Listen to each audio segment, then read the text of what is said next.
Hi అండి. ఈరోజు నేను పచ్చి రొయ్యలు బెండకాయ కర్రీ అయితే చేయబోతున్నానండి. ఆ కర్రీ ఎలా వండాలి ఏంటనేది ఈ వీడియోలో అయితే మీకు చూపించబోతున్నానండి.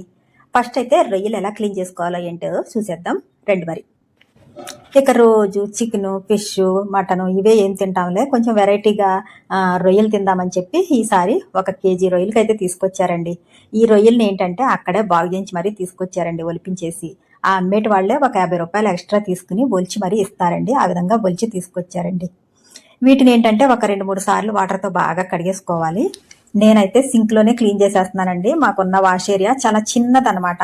దానివల్ల ఏంటంటే అక్కడ క్లీన్ చేసుకోవడానికి కుదరదండి. అందులో వాషింగ్ మిషన్ ఒకటి పెట్టాం కాబట్టి.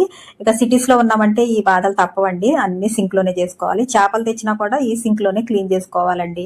ఇది కామన్ అండి, ఇక తప్పదు. ఆ తర్వాత అంతటితోనే అయిపోతుందా అంటే మళ్ళీ ఈ పని అంతా అయ్యాక సింక్ పని ఉంటుంది. దీన్ని మొత్తం క్లీన్ చేయడానికి మళ్ళీ లైజాల్ ఉపయోగించాలి, పెనాయిల్ ఉపయోగించాలి. ఇవన్నీ ఉపయోగించి మళ్ళీ సింక్ని క్లీన్ చేసుకోవడం అదొక పెద్ద పని అండి. ఈ బాధపడడం కంటే అసలు తెచ్చుకోకుండా ఉండడమే బెస్ట్ అనిపిస్తుంది నాకైతే. ఒక్కొక్కసారి అంత పని ఎక్కువ ఉంటుంది అనమాట.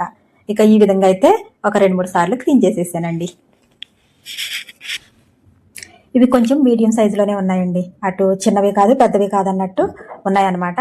ఇప్పుడు అందరి నోట అయినది ఏంటంటే ఈ రొయ్యలకి నడుం మీద నరం ఉంటుందంట, ఆ నరాన్ని తీసేయాలంటండి. అది తీసేసి వండుకోవాలంట, తీయకుండా అసలు వండుకోకూడదంట. హెల్త్ ప్రాబ్లమ్స్ ఏవో వస్తున్నాయంట. అందరి నోట ఇదే వింటున్నానండి. ఎవరు అడిగినా కూడా రొయ్యలు నరం తీసేస్తారా మీరు అని అడుగుతారు. అదేమో నాకు ఏమో అర్థమయ్యేది కాదండి. ఇంతకుముందు ఏంటంటే రొయ్యలు ఒలిచామా, కడిగేసామా, వండుకున్నామా అన్నట్టు ఉండేది. ఇప్పుడైతే ప్రతి ఒక్కళ్ళు కూడా ఇలా నరం తీసేస్తున్నారంటండి. ఇప్పుడు మీకు క్లియర్గా చూపిస్తాను చూడండి దగ్గరగాను. ఇదిగో ఇలాగా రొయ్యకి నడుము మీద నరం ఉంటుందంటండి. చాకుతో చిన్న హోల్ పెట్టి ఈ విధంగా కొంచెం పైకి లేపామంటే నల్లని తీగలాగా వస్తుంది అనమాట. కనిపిస్తుంది కదా మీకు, ఇలా నల్లని తీగలా వచ్చేదాన్ని తీసేయాలంటండి. ఇదే రొయ్యకి నరం అంట. ఇక పెద్ద రొయ్యలు అయితే బాగా కనిపిస్తుంది, ఇవి కొంచెం మీడియం సైజు కదా, అందుకే చాలా చిన్నగా కనిపిస్తుంది. చూడండి ఎంత తీగలా ఉందో. ఇది తీసేసుకుని వండుకోవాలంటండి. ఇక ఈ పని అయితే మొదలు పెట్టాను. సర్లే అందరూ అంటున్నారు కదా నేను కూడా తీసేయాలని. చిన్న రొయ్యలు అయితే అస్సలు ఉండదండి, ఇవి కొంచెం మీడియం సైజు కాబట్టి కనిపిస్తుంది అనమాట. ఇక తీయడం అయితే మొదలు పెట్టానండి. ఈ కేజీ రొయ్యలు తీయడానికి నాకు ఒక అరగంట టైం పట్టింది. పైగా చూసారా ఎంత వచ్చిందో. అమ్మో ఇంత పెట్టుకుని తినేస్తున్నామా అనిపించింది. ఒక్కసారిగా నాకైతే చాలా భయం అనిపించింది అనమాట, ఎంత ఉంటుందా అని. నేనేంటంటే 1-2 సార్లు తీసుకొచ్చారు. ఒకసారి నేను మామూలుగా కడిగేసి వండేసేదాన్ని అండి. ఎంత పని ఏముంటుంది, ఎంత పని ఏం చెయ్యాలి అని. కానీ సర్లే తీద్దామని మొదలు పెట్టామేమో, అరగంట కష్టపడ్డాను. పైగా ఎంత వచ్చిందో చూడండి. అమ్మో ఇంత తింటున్నామా అనిపించిందండి. ఇక మొత్తం రొయ్యలన్నిటికి కూడా ఈ విధంగా అయితే తీసేసానండి. ఎంతో కదండి, చాలా చిన్నగా హోల్ పెట్టి పైకి దారంలో లాగామంటే ఒక దారం పోగులాగా వస్తుందన్నమాట. తీసేసుకుంటే ఇంత చెత్త వచ్చిందండి. అందుకే ఇక నుంచి ఎవరు రొయ్యలు తెచ్చుకున్నా కూడా ఈ పైన ఉన్న నరం అనేది తీసేసుకోండి. తెలియని వాళ్ళకి ఏమన్నా ఉపయోగపడుతుందని చెప్పి మరి నేను ఈ వీడియో అయితే యాడ్ చేశానండి. ఇక నుంచి జాగ్రత్త పడండి. ఇక వీటిని మరొకసారి కడుక్కోవాలన్నమాట. ఒక 2-3 సార్లు కడుక్కోవాలి. ఇప్పుడు ఏంటంటే ఇందులో కొద్దిగా పసుపు, పెరుగు, ఉప్పు వేసి బాగా కలిపి ఒక 2 మినిట్స్ పట్టించేయాలండి. పట్టించేసి బాగా ఒకసారి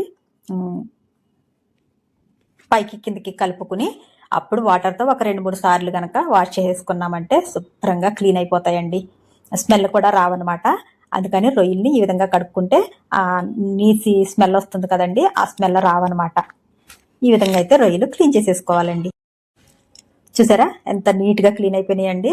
శుభ్రంగా క్లీన్ చేసేసుకున్నాను అనమాట. ఇప్పుడు ఇందులో బెండకాయలు వేయాలనుకున్నాను కదా, బెండకాయలను అయితే ఈ విధంగా కట్ చేసేసుకుంటున్నానండి. నాకు కాయగూరలో కట్ చేయాలంటే బెండకాయలు కట్ చేయడమే ఇష్టం అండి. ఇలా ఒకేసారి ఒక 4-5 కాయలు పెట్టేసుకుని చక్కగా కట్ చేయొచ్చు అనమాట. అందుకే నేను చాలా ఇష్టంగా బెండకాయలు అయితే కట్ చేస్తానండి.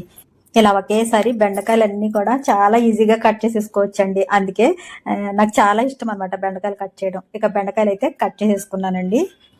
ఇప్పుడు ఈ విధంగా స్లైసర్ అయితే ఒకటి తీసుకుని ఇందులో ఆనియన్స్ అయితే వేసుకుని ఈ విధంగా స్మాష్ చేసుకుంటున్నానండి. ఎందుకంటే ఇలా స్లైసర్లో మనం ఆనియన్స్ కట్ చేసుకుంటే కనుక గ్రేవీ అనేది చక్కగా వస్తుంది అనమాట. చేపల కూరలో కానీ, చికెన్ కర్రీలో కానీ, ఏవైనా సరే నాన్ వెజ్లో ఇలా స్లైసర్తో మనం స్మాష్ చేసుకుని ఉల్లిపాయలు వేసుకుంటే గ్రేవీ అనేది చక్కగా వస్తుందండి. ఈ స్లైసర్ లేనప్పుడు నేనైతే మిక్సీలో మరి వేసి పేస్ట్లా పట్టేదాన్ని అనమాట ఉల్లిపాయలు. ఇప్పుడు ఇది వచ్చాక నాకు చాలా ఈజీ అయిపోయిందండి. అందుకని ఈ విధంగా ఆనియన్స్ అయితే దీంట్లోనూ చక్కగా క్రష్ చేసేసుకుంటున్నానండి. ఇక చూడండి ఉల్లిపాయలు అయితే అయిపోయినాయి అనమాట. ఇప్పుడు కర్రీ ప్రిపేర్ చేయడానికి ఒకసారి ప్రాసెస్ ఏంటో చూసేద్దామండి. క్లీన్ చేసుకున్న పచ్చి రొయ్యలు, అలాగే బెండకాయలు, కట్ చేసుకున్న ఆనియన్స్, కొద్దిగా కొత్తిమీర, అలాగే నానబెట్టుకున్న చింతపండు, అల్లం వెల్లుల్లి పేస్టు, కారం, పసుపు, సరిపడా